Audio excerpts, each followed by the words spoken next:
Most people hate taxes, especially when that money isn't being used the way it should be. You've probably seen the headlines about how the ultra-wealthy somehow manage to avoid paying taxes, while regular people like you and me are left picking up the bill, and that raises an obvious question. If not paying taxes is illegal, how do the richest people on Earth get away with it? Elon Musk, Jeff Bezos, and Warren Buffett are three of the richest men in the world, yet it is very likely that you pay a higher percentage of your income in taxes than they do. Warren Buffett himself once admitted that he pays roughly the same tax rate as his secretary. Leaked tax returns analyzed by ProPublica revealed that Jeff Bezos paid no federal income tax in 2007 and 2011, while Elon Musk paid none at all in 2018. This isn't because they smarter or work harder than everyone else.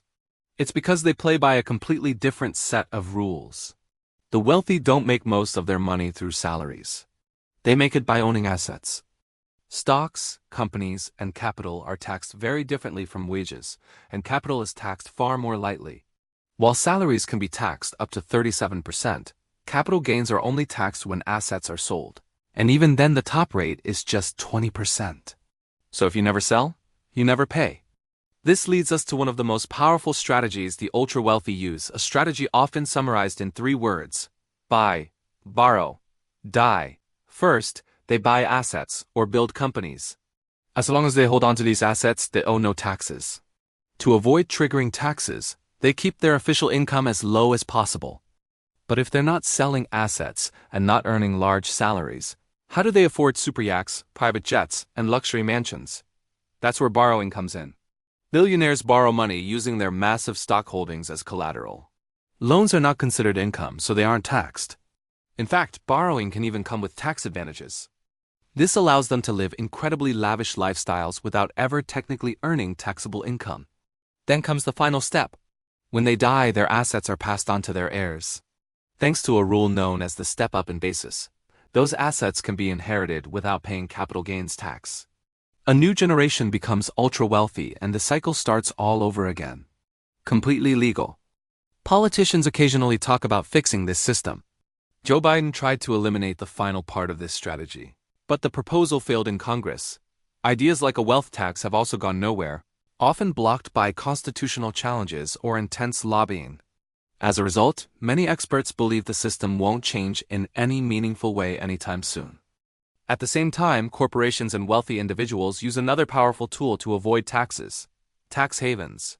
Despite the name, a tax haven isn't some magical paradise. It's simply a country or territory that offers extremely low taxes and strict financial secrecy. These places allow businesses and wealthy individuals to legally shift profits away from higher tax countries. Companies, intellectual property transfers, and internal loans to move profits into tax havens. On paper, it looks like their profits were earned in places like the Cayman Islands or Bermuda, where taxes are close to zero. In reality, the work and sales happened elsewhere.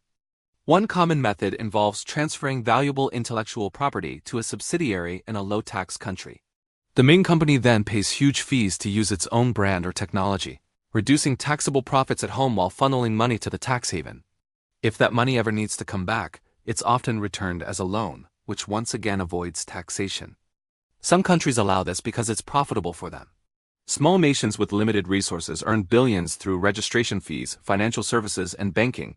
What's pocket change for a multinational corporation can be a major source of income for a tiny country. The problem is that this system drains money from governments everywhere else. When the rich and powerful avoid taxes, there's less funding for schools, hospitals, infrastructure, and public services. Governments then either cut services or raise taxes on ordinary people, widening the gap between the rich and everyone else. Tax havens also create secrecy that can be abused for money laundering and criminal activity. Scandals like the Panama Papers revealed just how much wealth is hidden offshore. There have been some attempts to fight back. In 2021, over 130 countries agreed to a global minimum corporate tax rate of 15% to stop the race to the bottom. Some loopholes, like the famous double Irish strategy, have been closed.